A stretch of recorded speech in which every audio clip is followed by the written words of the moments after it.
वंदे मातरम का जब मसला पेश आता है, जब ये कहा जाता है कि आपको ये जबरदस्ती गाना पड़ेगा, इस आड़ में, मुसलमान को दबाने की आड़ में आप अपनी नालायकी छुपाना चाहते हो और इस मुल्क में राज करना चाहते हो, उसकी कुर्बानी बनाना चाहते हो मुसलमान को, और मुसलमान इस बेगैरती का कुर्बान कभी होगा नहीं। हमने इस मुल्क की आजादी के लिए भी खून दिया है और इस मुल्क में आजादी को बचाने के लिए भी अगर खून देना पड़े हम देंगे।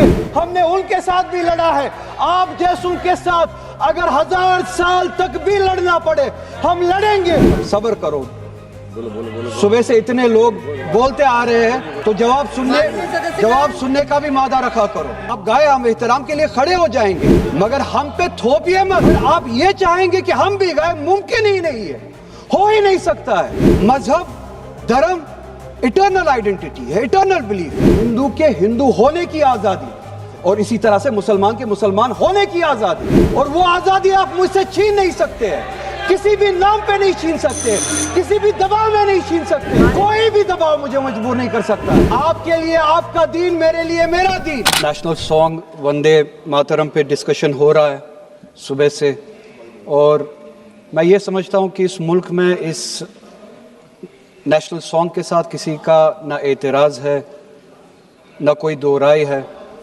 एहतराम है हर किसी का इस सॉन्ग को लेके, मगर मसला सिर्फ तब पेश आता है जब जो तकरीरें सुबह से इस तरफ से हुई, बीजेपी की तरफ से और लाइक माइंडेड जो इनकी पार्टीज़ है, जब ये कहा गया कि हिंदुस्तान में रहना है तो वंदे मातरम गाना है।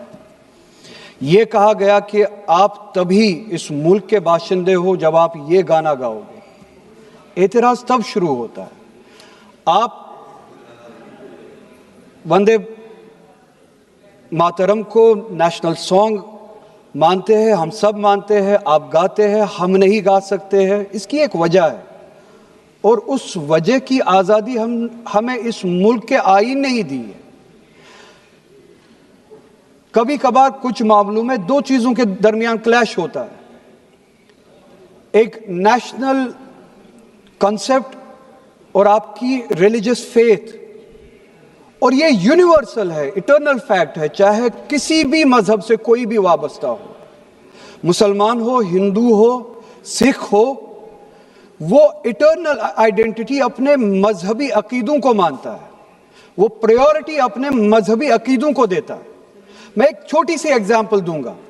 इस मुल्क में सिटीजनशिप छोड़ने की तादाद लाखों में है पिछले कुछ सालों से, उसमें मेजॉरिटी हिंदू धर्म से वाबस्ता लोग हैं जिन्होंने दूसरे मुल्कों में सिटीजनशिप ली और इस मुल्क की सिटीजनशिप को वॉलंटियरली छोड़ा।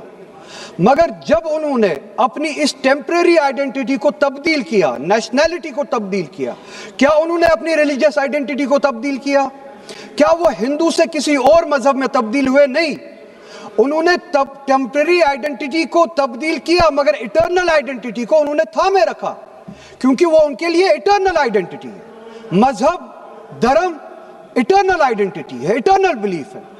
हम कल सब चले जाएंगे इस दुनिया से, पासपोर्ट, आधार कार्ड यहीं पे छोड़ के चले जाएंगे।